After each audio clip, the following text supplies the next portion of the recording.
여러분들은 성경에서 최고의 애처가가 누구라고 생각하십니까? 사례가 최고의 애처가예요? 사례는 애처가가 아니죠. 아브라함이 아마 애처가. 물론 아브라함도 실수가 많았던 사람이죠. 부인을 팔아서 부자가 되기도 하고 나보다 못됐어요. 또 부인을 두고 다른 첩들을 이렇게 두기도 했던 사람입니다. 그런데 이 아브라함은 정말 철저하게 아내를 존중했고 아내의 말을 아주 잘 들었던 사람이에요. 오늘 본문에 따르면 아내 사례가 이렇게 말하죠. 나는 자식을 못 낳으니까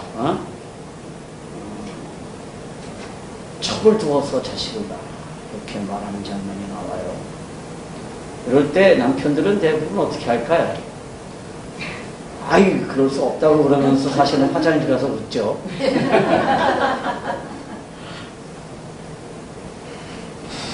우리 믿음의 조상인 아브라함은 어떻게 했을까요? 좋아했을까요? 아니면 어부인 마님께서 시키시는 일이니까 그냥 순종했을까요? 저는 아브라함이 이 일을 좋아서 했을 리는 없다고 생각을 해요. 일단 그분의 인격을 존중하니까. 그죠? 그런데 아내의 마음을 알아서 아내의 뜻을 따랐을 것이라고 이렇게 믿습니다. 당시 근동에서는요, 아들이 없다는 것은 그야말로 가문의 저주예요. 그들 부부가 가나안에 정착한 지도 10년이 넘었습니다. 그런데 아직 하나님께서 약속하신 아들은 아무런 기미가 없어요. 그럴 때 더 초조한 것은 아브라함이 아니라 아마 아내 사례였을 거예요. 아내 입장에서 보면 한 가문의 대를 끊어놓는다, 이런 죄의식하고 남편에 대한 미안함 때문에 더 견디기 힘들었을 거예요. 다행인 것은 사라에게 시어머니가 없었다는 거예요. 제 아내가 딸 둘을 낳고 마지막으로 아들을 낳았는데, 둘째도 딸을 낳았다 그러니까 어머님이 일주일 후에 오셨어요. 딸 낳았다 그러니까 일주일에 오셨는데, 세 번째로 아들 낳았다 그러니까 새벽 3시에 택시 타고 오셨어요.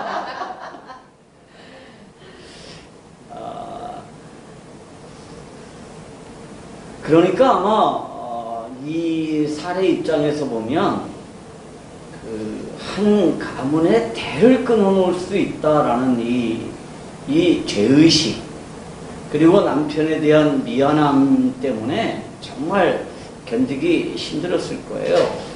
오죽 힘들면 자신의 여종하고 남편이 잠자리를 같이 하도록 그렇게 권했겠어요.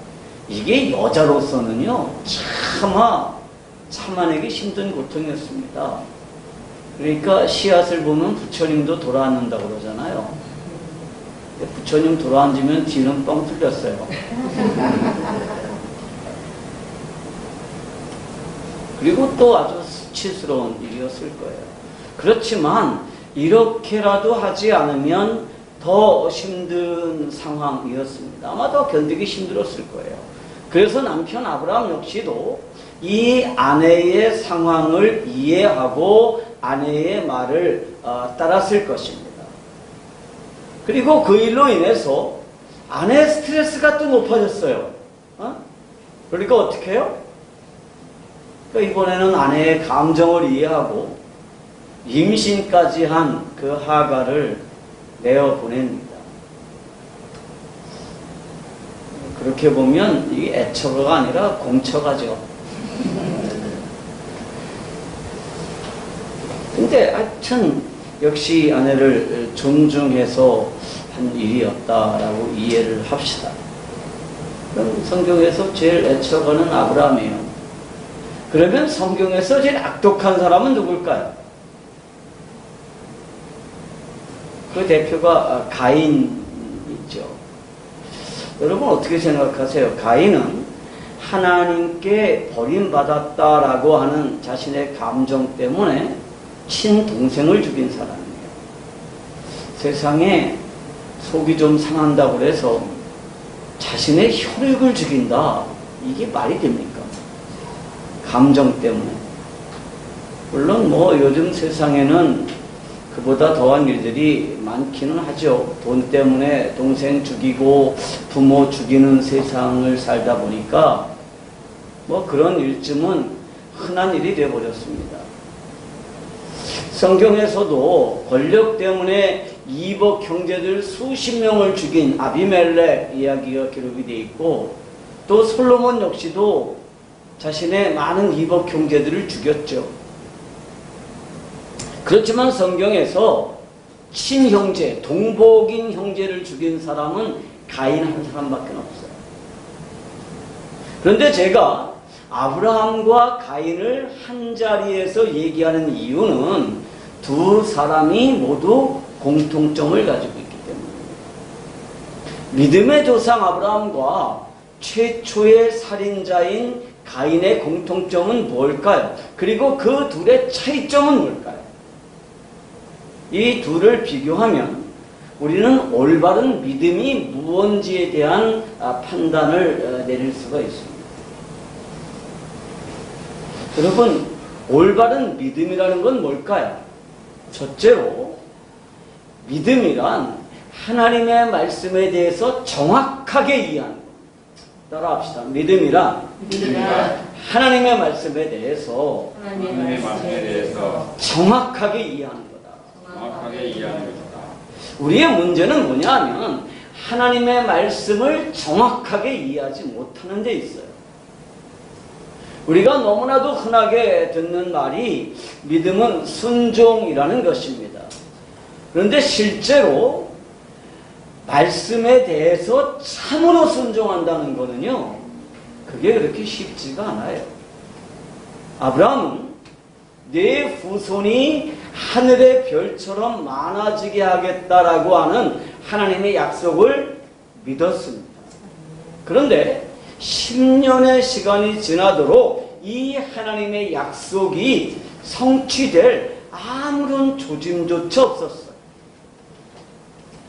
하나님의 약속을 분명히 믿었고 힘차게 아멘 그랬을 거예요. 그렇지만 시간이 지나도 약속이 성취될 아무런 조짐이 없으니까 이번에는 자신의 뜻대로 하나님의 약속을 했을 거예요. 아마 아브라함은 날마다 아내에게 물어봤겠죠. 여보, 뭐 먹고 싶은 거 없어? 혹시 신 거 땡기지 않아? 뭐 이렇게 늘 물어봤는데 사례가 신 거 싫어. 나 요새 다이어트 중이야. 뭐 이러니까 이게 도대체 어떻게 된 건가? 하나님이 약속하셨는데 왜 사례는 신게 싫을까? 10년이 지났어요. 10년이. 그래서 이게 하나님의 약속을 좀 다르게 해석해 보려고 그랬어요. 그래, 하나님께서 나한테 후손을 약속하셨으니까 분명히 이루실 것은 틀림없어. 틀림없죠. 그런데 그게 꼭 아내 사례를 통해서 주겠다는 뜻일까? 혹시 다른 여자를 통해서 준다는 건 아닐까? 이렇게 슬슬 생각이 들 수도 있었죠. 그런데 이번에는 그 무서운 아내 사례가 더 적극적으로 나섭니다. 그러면서 내 여종인 하갈과 동침을 해서 자식을 두라고 제안까지 해요. 그러니까 맞아, 내 생각이 그게 맞을 것 같아. 사례를 통해서가 아니라 다른 여자를 통해서도 자식을 주실 수 있지 않을까? 응? 사례는 자식을 못 낳는 여자니까. 이렇게 이제 하나님의 말씀을 해석하면서 자신의 생각이 믿음이 됐어요. 가인 역시도 이 부분에서 마찬가지입니다. 가인은 아버지 아담으로부터 하나님을 예배하는 법을 배웠을 거예요. 그것은 그의 동생인 아벨 역시도 마찬가지입니다. 그러니까 지금까지 인간이 하나님을 예배하지 않다가 가인과 아벨에 와서 처음으로 하나님을 예배하게 된 게 아니에요. 예배는 아담으로부터 시작이 됐고요. 아담은 예배하는 방법을 누구에게 배웠을까요? 하나님에게서 배웠습니다. 아담이 죄를 범하고 하나님으로부터 도망쳐서 숨었을 때 하나님이 아담을 찾아오셨죠. 그리고 아담아 너 어디 있느냐라고 물어보셨어요. 그리고 아담을 꾸짖으셨나요? 아담을 심판하셨나요? 아담을 내쫓으셨나요? 아니에요. 아담을 꾸짖어서 내어 보내기 전에 가르쳐준 게 뭐냐 하면 하나님을 만나기 위한 절차에 관한 것이었습니다. 잠시 후면 아담과 이브를 에덴 동산에서 내어 보내야 됩니다. 이제 하나님을 떠나게 되면 아담과 이브는 죄인의 몸이기 때문에 다시는 하나님을 만날 방법이 없어요. 그런데 자비로우신 하나님은 죄인의 신분이면서도 하나님을 만날 수 있는 방법을 알려주셨습니다. 어떻게 하셨죠? 그것은 하나님이 하신 일에 답이 있어요. 창세기 3장 21절에 보면 여호와 하나님이 아담과 그 아내를 위하여 가죽옷을 지어 입히시니라 라고 되어 있습니다.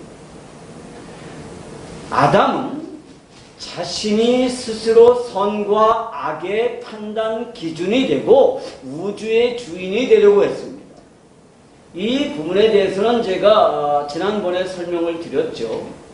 아담에게 주어진 것은 뭐냐 하면 에덴 동산의 관리자로서 그들의 이름을 지어주는 것이었지만 아담은 거기에서 더 나아가서 그것들의 존재 목적을 자기가 정해줄 수 있을 거라고 생각했어요. 존재 목적은 누가 정해주는 거예요? 하나님이 정해주시는 겁니다. 그런데 본인 스스로가 존재 목적을 정한다든지 내가 저것들의 존재 목적을 정해주게 된다는 것이 무슨 뜻이냐 하면 존재 목적대로 사는 건 선이고 존재 목적에서 벗어나는 건 악이기 때문에 선과 악을 나누는 기준이 누구냐? 내가 된다는 거예요.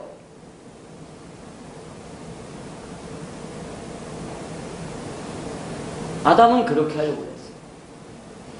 자기가 선과 악의 기준이 되고 우주의 주인이 되려고 했지만 결국은 선악과를 먹으면서 그가 알게 된 건 뭐예요? 두려움이었고 죄 때문에 하나님과의 교제가 단절되었다라는 것이었습니다. 그런 아담을 찾아오신 하나님께서는 뭐 하셨느냐? 한 마리 짐승을 희생해서 그들에게 가죽옷을 지어 입혔습니다. 그렇게 하나님께서 희생된 짐승의 가죽을 거치고 나에게 나오라고 하는 방법을 가르쳐 주신 거지요. 그래서 그 후에 아담은 때때로 하나님 앞에 나아갈 때마다 하나님을 예배할 때마다 희생 제물을 잡아서 그 희생의 피를 가지고 그 희생 제물을 가지고 하나님께 나아가서 제사를 드렸을 것입니다. 그리고 그 예배는 그 후손들에게 보여졌고 그리고 전달되었을 것입니다. 성경은요, 아담의 아들을 가인과 아벨 그리고 셋이라고 하는 이 세 사람만을 언급하고 있지만 사실 성경은 그 수많은 사람들의 이름을 기록하지 않았을 뿐이지 가인이 아벨을 죽일 무렵에 셀 수 없을 만큼의 인간들이 땅에 살고 있었을 거예요.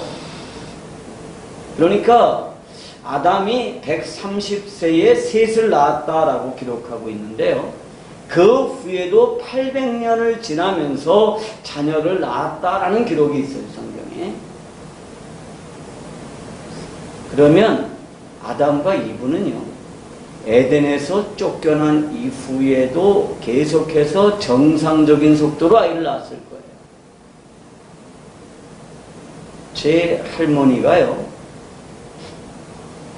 8명의 자녀를 두었습니다. 25년 동안 자녀를 낳아서 8명을 두었는데요. 우리 할머니가 75세에 돌아가셨거든요. 그때 그 8명의 자녀들로부터 22명의 손자와 손녀들을 얻으셨어요. 8명 더하기 부인까지 해서 16명, 거기다가 손자 손녀들 22명, 할머니 혼자 낳으신 거예요. 만약에 올해가 할머니가 돌아가신 지가 이제 48년이 되는 해인데요. 지금까지 살아계셨다 그러면 제 할머니는 123세인데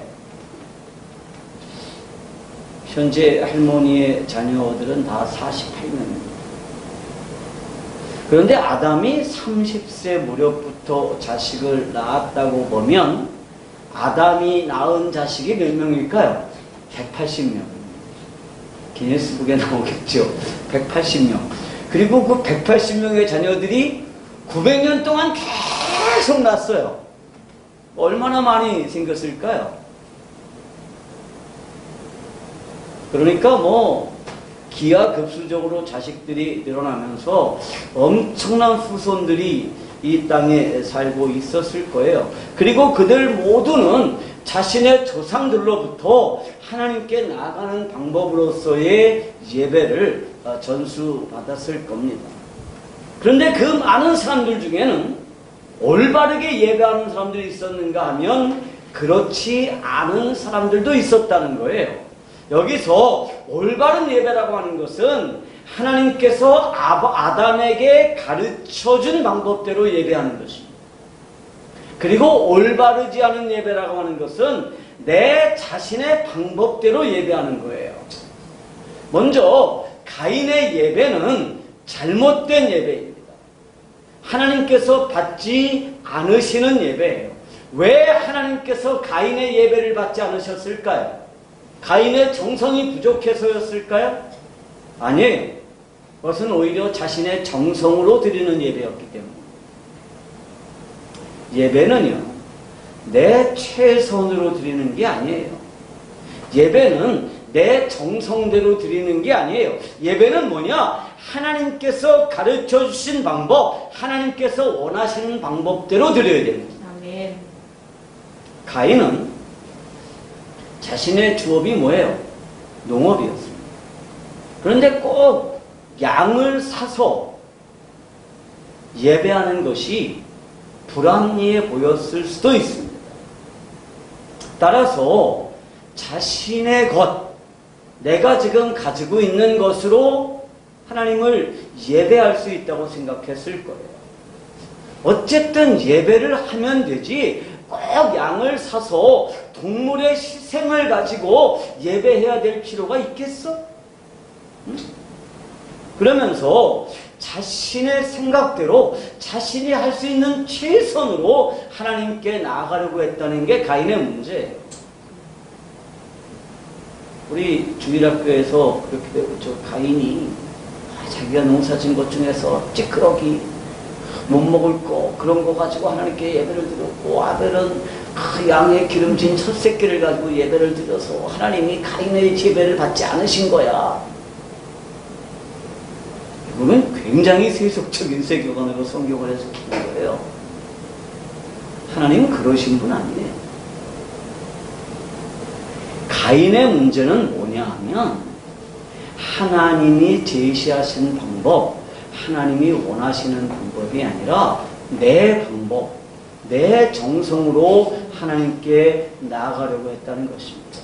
그리고 가인의 길을 따르는 많은 사람들 역시도 하나님과 상관없이 계속해서 하나님 없는 삶을 살고 있습니다.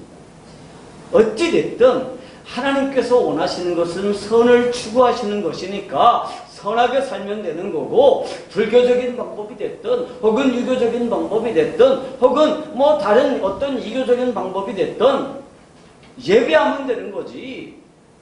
꼭 무슨 복음이어야 되고 꼭 기독교적인 예배여야 된다면 하나님이 너무 편협한 거다, 이렇게 주장하는 사람들이 많이 있어요. 이게 가인의 길이에요. 우리는 가인의 길이라고 하는 것이 굉장히 난폭한 길이고 동생을 죽이는 길이고 뭐 하나님께 인색한 길이라고 생각을 하지만 아니에요. 가인의 길은 뭐냐? 하나님이 제시하신 방법이 아니라 내 방법을 가지고 하나님께 나아가려는 거예요. 그리고 오늘날 많은 사람들이 여전히 이 가인의 길을 걷고 있다는 것입니다. 하지만 성도 여러분, 예배는 믿음으로 드리는 거예요. 어떤 믿음입니까? 하나님께서 제시하신 방법에 대한 믿음입니다. 이 방법으로만 하나님께 나아갈 수 있다라고 하는 믿음이 있을 때 그 방법대로 하나님께 나아가는 거예요. 그게 예배입니다. 마찬가지입니다.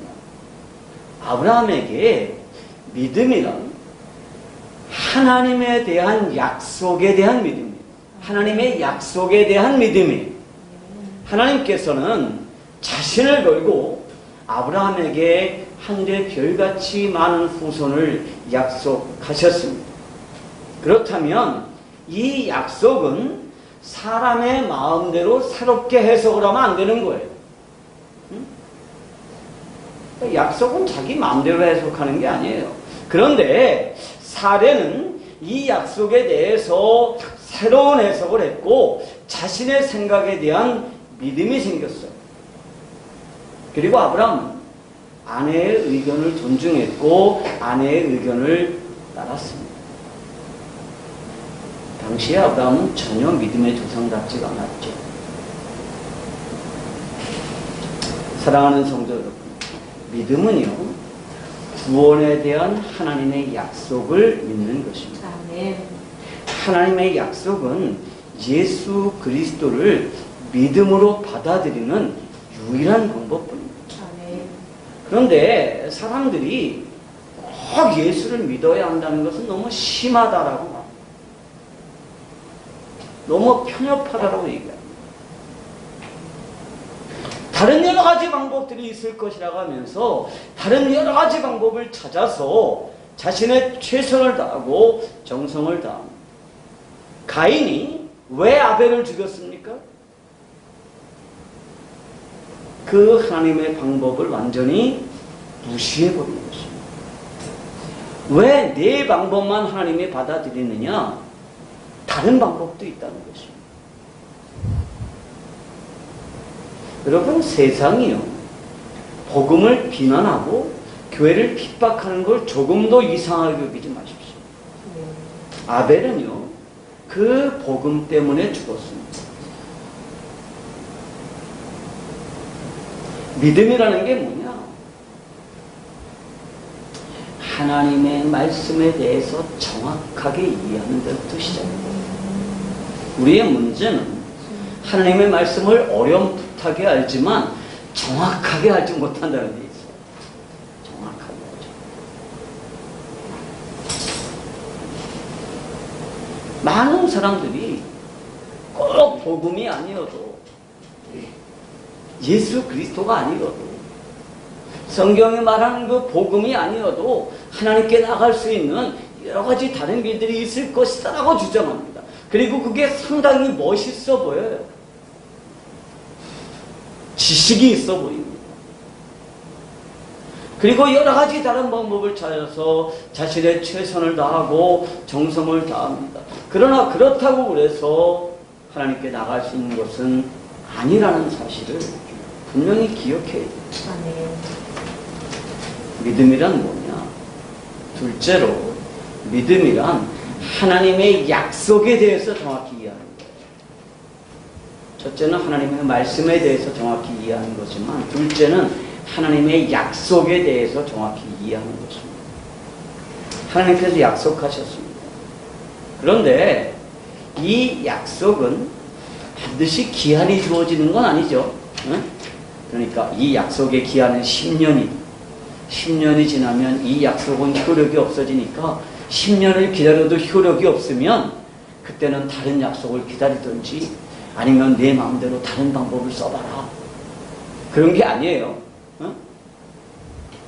우리가 흔히 잘못 아는 것은 정성으로 하나님을 감동시킬 수 있다고 생각합니다.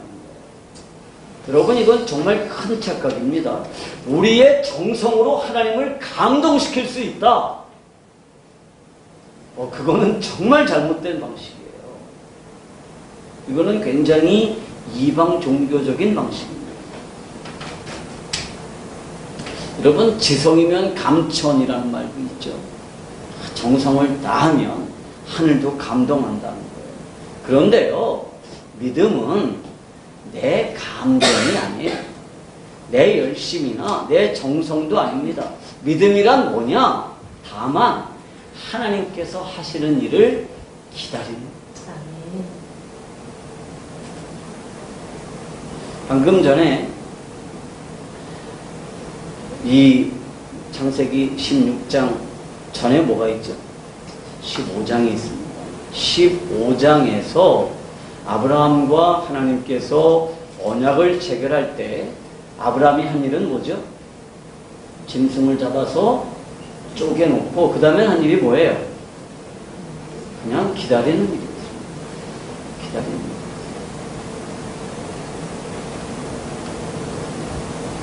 아브라함은 단지 하나님께서 하시는 일을 기다렸습니다. 그렇다고 그게 무슨 정성을 다해서 기다린 거 아니에요. 물론 방해꾼들을 쫓아내기는 했죠. 그러니까 그 각을 떠놓은 짐승들을 훔쳐가려는 그 설계들을 내쫓기는 했지만 그가 한 일은 뭐예요? 거기까지예요. 기다리다가 어떻게 했어요? 깊은 잠에 빠지기도 했어요. 그런데 우리는요, 믿음이라고 하면서 하나님께서 하실 일들을 믿음으로 대신하려고 해요. 하나님이 하실 일을 내가 하면서 그걸 믿음으로 한다고 이렇게 착각을 하죠. 내 욕심을 위해서 어떤 일을 벌이면서도 그것을 믿음으로 하는 것이라고 우겨대죠. 우리는 단지 자신의 욕심 때문에, 명예욕 때문에, 권력욕 때문에, 권력욕 때문에 일하면서도 흔히 믿음이라고 말하는 사람들이 지도자로 있는 그 시대에 살고 있습니다. 그리고 은연중에 믿음이라고 하는 것이 혹은 순종이라고 하는 것이 자신의 욕심을 이루기 위한 요술방맹이 같은 거라고 착각을 하고 있는지도 몰라요. 그래서 사람들은 분명히 믿었는데 왜 안 되느냐고 불평하죠. 믿음으로 했는데 왜 하나님이 여기 이렇게 모르는 척 하시느냐고 그렇게 불평하죠. 예전에 이 얘기 한번 했나 모르겠는데요. 고인이 되신 오카는 목사님이 하신 얘기 중에 이런 얘기가 있어요. 어떤 사람이 신학교를 졸업하고 교회를 개척했대요. 이 사람은 하루에 3번 기도회를 매일 하고, 저녁 기도회, 새벽 기도회, 오후 기도회를 매일매일 하고 열심히 하면 될 거니까 최선을 다해서 기도하고 매일매일 나가서 전도했어요. 근데 교회가 부흥이 안 되는 거예요. 그러니까 이 사람이 도대체 이게 뭐냐, 내가 이렇게 최선을 다하는데 왜 교회가 부흥이 안 될까? 원인은 단 한 가지, 예배당이 없는 거예요. 그래서 최선을 다해서 친척들로부터 다 돈을 긁어 모으고 부모님 보증 세우고 친척들 보증 세워서 은행에서 최대한으로 대출을 받아가지고 예배당을 쳤어요. 교인은 10명 정도밖에 안 되는데 한 400석 정도 들어가는 큰 예배당을 쳤어요. 이제 여기를 가득 채울 거다. 그리고 이제 이부자를 들고 강당에 와서 강단에서 기도하면서 살기로 했어요. 그리고 정말 날마다 강단에서 열심히 기도했는데 그래도 교인이 안 와. 어떤 문제가 생겼을까요? 1년이 지나니까 그때부터 뭐가 왔을까요? 이자를 감당할 수가 없었어요. 도저히 이자가 감당이 안 되는 거예요. 그러니까 교인들도 너무 힘들어서 어떻게 했어요? 점점점 떠났어요. 아내하고 자기만 먹었어. 그래서 이 사람이 어느 날 결심을 했어. 하나님께 항의했어. 유서를 써놓고 방단에 전등에다가 목을 메고 죽었어.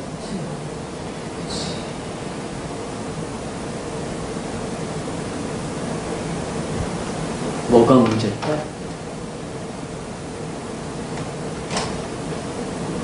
왜 이런 일이 있을까요? 오늘 본문의 주인공인 사레와 아브라함은 무엇 때문에 이런 실수를 저질렀을까요? 그런 믿음의 조상, 그런 위대한 어머니가 왜 첩을 아내로 주고 그 하갈과 동침해서 임신을 했을까요? 왜 그랬을까요? 그것은 하나님의 약속을 하나님의 측면에서 이해하지 않고 내 유익을 위한 도구로만 이해했기 때문에. 하나님이 아브라함에게 아들 주겠다고 약속했어요. 그 아들은 어떤 아들입니까? 하나님의 나라를 세워나갈 아들이에요. 그런데 아브라함은 나한테 아들이 없으니까 내 유익을 위해서 아들을 주겠다는 것으로만 이해를 했어요. 하나님께서 아브라함에게 후손을 약속하신 것은 단지 아브라함의 유익을 이루어주기 위해서 혹은 아브라함의 욕심을 이루어주기 위해서가 아니었죠. 그것은 사실 아브라함 개인을 위한 약속이 아니라 하나님의 나라, 하나님의 교회를 위한 약속이었습니다. 이삭은 누구의 예표라고 그랬어요? 예수 그리스도의 완벽한 예표예요. 하나님께서는 하나님의 나라, 하나님의 교회를 세우기 위해서 아브라함을 부르셨어요. 그런데 아브라함과 사레는 오히려 하나님을 자신의 유익을 위한 도구로만 생각했습니다. 그러니까 하나님의 약속이 지체되니까 그 약속이 빨리 이루어지도록 하나님을 도울 생각을 하신 거예요. 응? 야, 하나님도 어려운 일이 있나 보다. 내가 좀 도와드려야지. 내가 좀 거들어드려야지. 그래서 어떻게 했느냐? 하나님을 도와서 첩을 얻어서 자식을 주기로 그렇게 했습니다. 여러분, 하나님의 약속은요, 우리의 욕심을 이루기 위한 도구가 아니에요. 하나님은 자신의 나라를 세우기 위해서 우리를 그의 도구로 삼으십니다. 그리고 우리를 통해서 그분의 나라를 세우시겠다고 약속하십니다. 사실 하나님께서 아브라함을 선택하시고 그를 복의 근원으로 삼으신 것은 단지 아브라함에게 자식이 없기 때문이 아니에요. 하나님께서 아브라함을 부르신 것은 아브라함의 욕심을 채워주기 위한 것이 아니라 아브라함을 통해서 하나님의 나라를 세우기 위한 것이라는 사실을 우리가 분명히 확인해야 됩니다. 아멘. 하나님께서 이 작은 교회를 세우셨습니다. 아멘. 왜 교회를 세우셨나요? 우리들에게 좋은 교회가 없기 때문이에요? 우리들이 흩어지는 게 너무 아쉽기 때문이에요? 아니에요. 하나님은 이 시대에 하나님이 원하시는 정말 새로운 교회를 기대하셨기 때문입니다. 아멘. 아멘.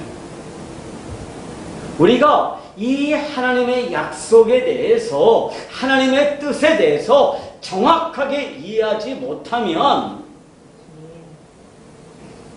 수많은 바알 숭배자들처럼 되어버리고 말 거예요.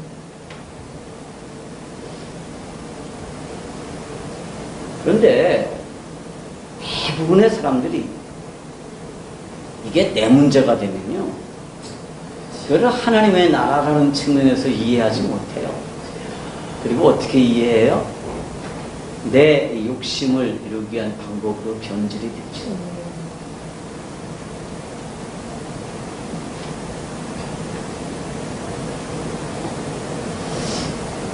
물론 우리는 열심히 일해야 되고요.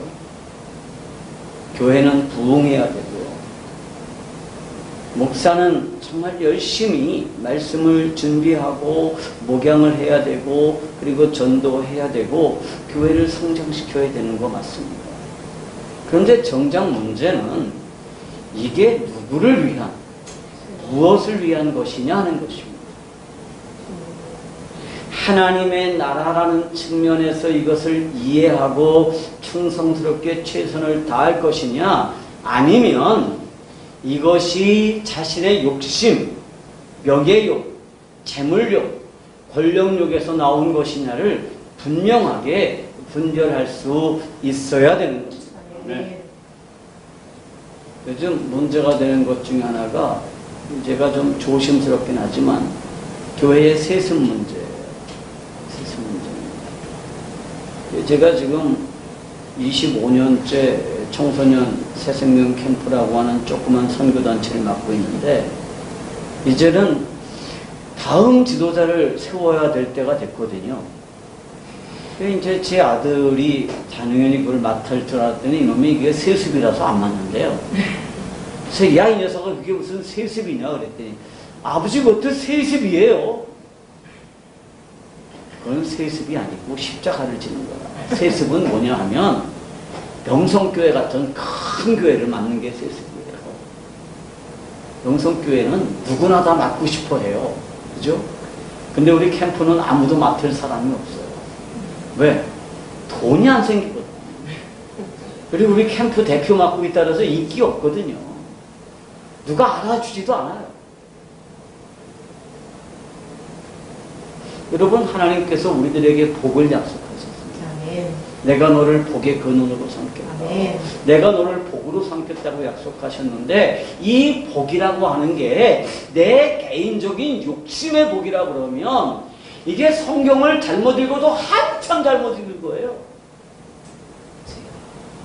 하나님이 우리를 복으로 삼으신 것은 뭐냐 하면 하나님의 나라를 세워나가기 위해서 우리를 복으로 삼으셨어요. 아멘. 하나님의 나라를 세워나가기 위해서 우리를 불러서 하나님의 종으로 삼으셨는데도 불구하고 그걸 자꾸만 내 욕심을 이루어나가는 방법으로서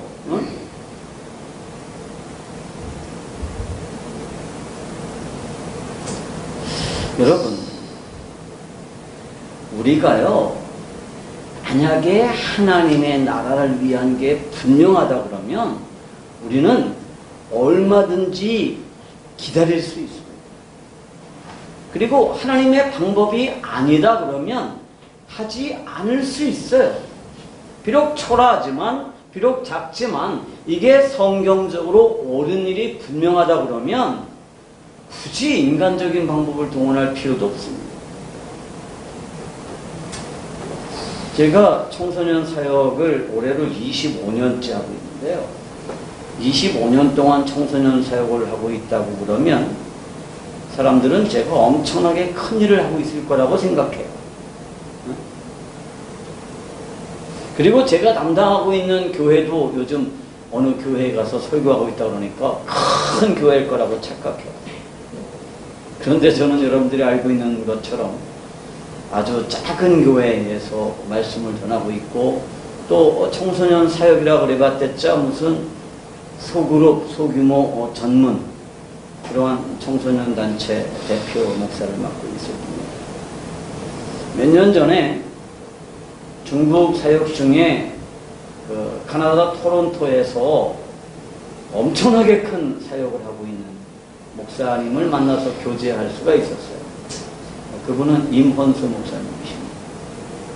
지난번에 북한에 옥류돼 있었다. 그분하고 얘기를 하는데요. 한 3시간 동안 저 말 한마디 못하고 그분 얘기만 들었어요. 근데 이분이 뭐 사역을 했다 그러면 몇백억짜리 프로젝트를 진행을 해요. 그때도 200만 불을 북한에 갖다 줬어요. 200만 불을 모아서 북한에 갖다 줬어요. 그리고 돌아오는 길이에요. 근데 그런 사람을 간첩으로다가 감옥에 집어들었으니까 북한이라는 나라 믿을 수 없죠. 작다고 해봐야 뭐 몇천 명 혹은 몇만 명이 모이는 집회를. 그런데 저는 이번에 60명 정도 모인 캠프를 진행을 했고요. 또 지난 5월달, 6월달에 4개 나라 5개 도시를 순회하면서 뭐 60명 모인 내가 제일 많이 모인 곳이었어요.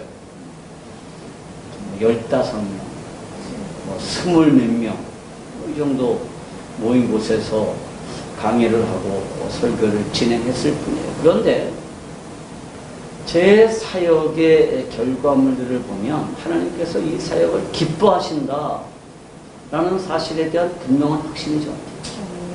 하나님 이것을 참 기뻐하세요. 그리고 또 제가 하고 있는 이 사역이 많은 이들에게 감동을 주는 것도 사실이고, 그리고 그들의 세계관을 건강하게 세워 나가는 것도 사실입니다. 그런데 제가 분명하게 얘기할 수 있는 게 뭐냐 하면, 저는 단 한 번도 내가 하는 사역을 제 유익을 위한 것이라고 생각해 본 일이 없습니다. 그러니까 이 사역을 통해서 내가 유명해지고 부자가 되고 영향력을 확대하고 그래야 되겠다라고 생각해 본 적이 단 한 번도 없어요. 나를 위한 사역이 아닌데 굳이 욕심을 부리고 억지로 이것을 키우기 위해서 애를 쓸 필요가 없었어요. 처음에는 제 아내가 그런 저를 이해할 수 없어서 늘 저를 구박했습니다. 근데 요즘 들어서 이제 이해를 하는 것 같아요. 하나님께서 이 작은 교회, 그리고 이 작은 단체를 나한테 맡겨주신 것을 내가 뭐 엄청나게 키워서 내가 유명해지고 부자 되고 그러는 것이 아니라는 것이 분명한데, 혹시 인간적인 방법을 동원해서 마케팅을 하고 홍보를 할 필요가 전혀 없었다는 거예요. 제가 처음 목사가 되고 교회를 개척했는데 제 육촌 형님이 그래도 우리 그 8촌 형제들 가운데 그래도 신앙을 이해하시는 분이에요. 형수님이 교회를 다니시고 육촌 형님이 그러시더라고요. 야, 기왕 교회를 개척했으니까 마케팅을 좀 멋지게 해가지고 교회를 좀 크게 만들어야지. 이게 뭐냐. 그러니까 그분 뭐 큰 교회 지금 현재 안수 집사님이세요. 근데 여전히 이것도 좋아하시고요. 그러세요. 그리고 교회를 마케팅해야 된다고 생각하시는 사업적인 안목을 가지고 계시는 분입니다. 물론 뭐 큰 사역을 감당하시는 분들이라 그래서 저하고 다르게 욕심을 가지고 그런 일을 했다는 얘기는 아니에요. 이 부분에 절대 오해가 없기를 바랍니다. 저는 다만 하나님께서 허락하신 이 사역을 꾸준하게 성실하게 감당해왔을 뿐이에요. 그런데 이게 그렇게 하다 보니까 커졌다. 그러면 제가 감당할 수 있는 한도 내에서 감당을 하는 거고, 이제 더 이상은 제가 감당할 수 없다. 그러면 더 능력 있는 분에게 넘겨드리면 되는 거죠. 사례와 아브라함의 문제가 뭐였을까요? 이 사람들은 왜 시험을 통과하지 못하고 인간적인 방법을 사용했고 그로 인해서 많은 시련과 고통을 당했을까요? 그것은 땅과 후손을 주시겠다는 하나님의 약속을 자신의 욕심이라는 측면에서만 이해했기 때문이었습니다. 하나님의 약속을 자신의 욕심을 위한 도구로만 생각을 하니까 약속이 지체되거나 이루어지지 않으면 누가 손해를 보는 거예요? 그럼 내가 손해를 보는 거예요. 그죠? 그 약속이 나를 위한 약속인데 이게 하나님이 부도를 내면 누가 손해봐요? 내가 손해봐요. 여러분, 그러니까 약속이 빨리 이루어지도록 그 약속의 이행을 강제해야 될 권리가 나한테 있는 거예요. 사람과 사람 사이 약속도 마찬가지죠. 내가 당신에게 얼마의 돈을 주겠다고 약속을 했을 때 그 약속이 뒤로 미루어지면 권리는 누구한테 있어요? 그 약속을 받은 사람이 누구예요? 빨리 내놔 이러는 거죠. 왜 준다고 약속하고 안 줘? 빨리 줘 이러는 거예요. 이번에 제가 지난 월요일부터 목요일까지 제 손자를 데리고 지리산을 갔어요. 3박 4일 동안. 근데 이 녀석이 그 힘든 거를 쫓아온 이유가 여러 가지가 있는데 좋아서도 했지만 거기 갔다 오면 예를 들어서 자전거 타는 일에 아주 흥미를 들었는데 자전거 탈 때 신는 신발이 따로 있대요. 그래서 그 신발을 엄마한테 사달라고 그랬는데 엄마가 그러면 할아버지랑 지리산에 잘 갔다 오면 그리고 할아버지가 와서 불평했다거나 징징대지 않았다거나 그러면 사줄게 했어요. 그랬더니 얘가 이제 마지막 날 돼가지고 할아버지 빨리 가자는 거야. 빨리 내려가지 빨리. 그래서 야 힘든데 왜 이렇게 빨리 가자 그러냐 그랬더니 집에 가면 엄마가 그거 사줄 테니까. 엄마의 약속은 걔한테는 그런 거예요. 그죠? 그리고 그 약속을 엄마가 안 지키면 어떻게 될까요? 엄마 왜 약속 안 지켜? 빨리 사줘 빨리 사줘 그러는데 엄마한테 전화하는데 엄마가 토요일날 사줄게 그랬어요. 그랬더니 아니야 금요일날 사달래. 그러니까 엄마가 야 엄마 퇴근하고 그러면 그 집 문 닫잖아. 아니야 확인해봤더니 9시까지 한대. 그래서 결국은 금요일날 그걸 사줬어요. 금요일날 사줬어요. 여러분 하나님의 약속을 내 욕심을 위한 내 유익을 위한 도구로만 생각을 하게 되면 그 약속이 지체되거나 이루어지지 않으면 누가 손해를 보는 것 같아요? 내가 손해를 보는 것 같아요. 그러니까 그 약속이 빨리 이루어지도록 약속의 이행을 강제해야 될 권리가 나한테 있는 거예요. 그런데 하나님의 이 약속은 아브라함과 하나님 사이에 이루어진 게 아니에요. 그것은 하나님의 일방적인 약속이었습니다.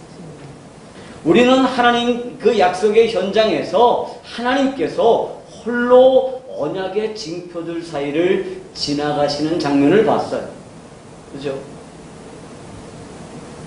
물론 아브라함도 현장에서 그 사실을 분명하게 목도했어요. 그러니까 이 약속이 안 지켜지면 누가 죽어야 되는 거예요? 하나님이 죽어야 되는 거예요. 그러니까 이 약속은 틀림없이 지켜질 거예요. 그런데 이 약속이 언제 지켜져요? 한참 시간이 지난 뒤에 이루어져요. 왜 그럴까요? 이 약속이 아브라함의 유익을 위한 약속이라 그러면 아브라함의 행복을 위한 약속이라 그러면 아들을 언제 주셔야 돼요? 젊었을 때 주셔야 돼요. 젊었을 때. 다 늙어가지고 아들 키우려면 얘 대학 어떻게 보내요? 지금 장로님한테 아들 주시면 어떡하겠어요? 그거 복이에요?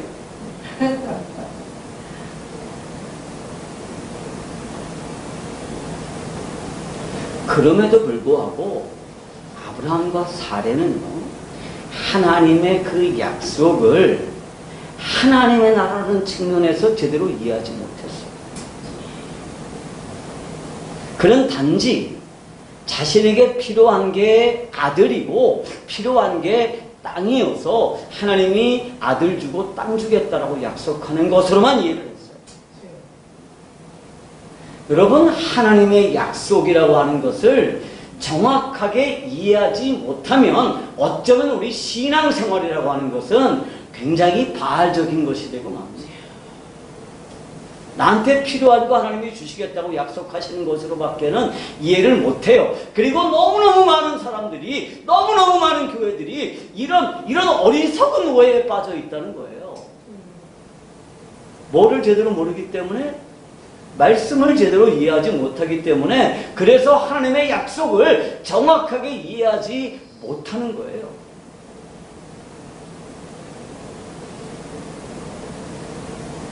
아브라함도 그랬죠. 하나님의 약속을 하나님의 나라라는 측면에서 이해하지 못하고 자신의 욕심으로만 이해를 하니까 하나님의 약속이 지체되는 것을 견딜 수 없었던 거예요. 그래서 그 약속을 이행하도록 하나님을 강제하게 한 방법으로 뭘 했어요? 그래서 여종으로부터 이스마엘을 얻었던 거예요. 여러분, 믿음이라고 하는 것은요, 하나님의 약속을 신뢰하는 것입니다. 그런데 그 신뢰 이전에 우리에게 중요한 것은 뭐냐 하면 하나님의 약속을 하나님의 측면에서 이해하는 거예요.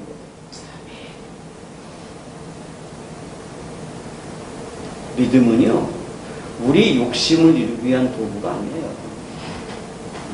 인상을 쓰고 핏대를 세우면서 아무리 큰 소리로 믿습니다, 아멘 그렇게 외쳐도 그게 내 욕심을 위한 도구였다 그러면 그것은 절대로 올바른 믿음이 아니라는 거예요. 여러분, 가인의 욕심이 뭐였습니까? 그것은 자신의 욕심을 위해서 하나님을 예배했다는 것입니다. 자신의 욕심을 위해서 하나님을 감동시키려고 했다는 거예요. 가인에게 하나님이 왜 필요합니까? 하나님으로부터 뭔가 얻어낼 것이 있다고 생각했기 때문입니다. 이게 이방 종교의 태도입니다. 이게 바알 신앙의 태도예요. 우리는 바알 신앙을 혐오한다고 그러지만 내 욕심의 도구로 하나님과 그분의 약속을 이해하고 있다면 우리가 신앙이라고 하는 것은 어쩌면 바알 신앙에 불과할 것입니다. 우리가 무엇 때문에 믿음에서 실패하나요? 무엇 때문에 하나님의 약속이 더디다고 불평하면서 실망합니까? 무엇 때문에 기도의 응답이 더디다고 실망합니까?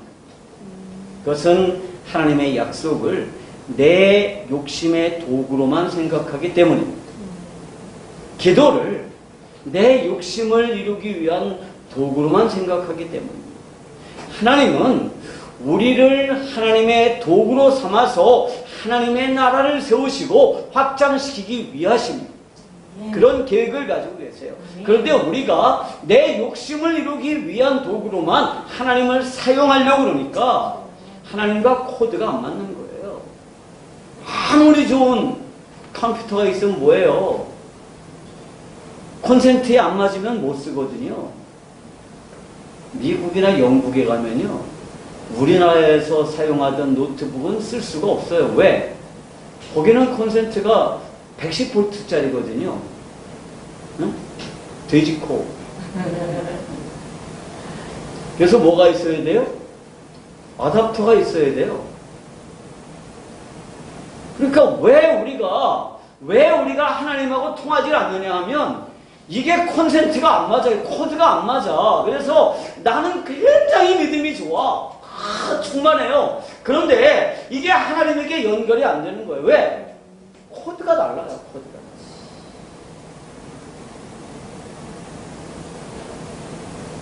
여러분, 하나님이 어떤 분이신지를 바로 알아야 됩니다. 하나님께서 우리에게 약속하신 것이 무엇인지를 바로 알아야 됩니다. 그렇다면 그 약속이 더디다고 불평하거나 무슨 불안해할 필요가 전혀 없습니다. 하나님의 나라를 위해서 하나님이 약속하셨는데 그 약속이 안 이루어지거나 더뎌지면 누가 손해를 보죠? 하나님이 손해보시는 거예요. 근데 하나님은 결코 어떤 분이세요? 손해보시는 분이 아니에요. 응? 하나님께서 그렇게 하실 이유가 전혀 없으십니다. 우리가 그 사실을 알고 이해하게 되면 그러면 어떻게 되느냐? 우리의 믿음은 어떤 상황에서도 어떤 경우에도 전혀 흔들리지 않을 것입니다. 그게 믿음이 견고하다라는 의미예요. 그러므로 우리에게 가장 중요한 것은 뭐냐? 하나님의 말씀에 대해서 이해하는 것입니다. 하나님의 말씀을 정확하게 이해하고 하나님의 약속을 올바로 이해하는 거예요. 여러분, 하나님의 말씀을 분명하게 정확하게 이해하는 성도들 되시기를 축복합니다. 아멘. 하나님의 약속을 분명하게 정확하게 이해하는 성도들 되시기를 축복합니다. 아멘. 기도합시다.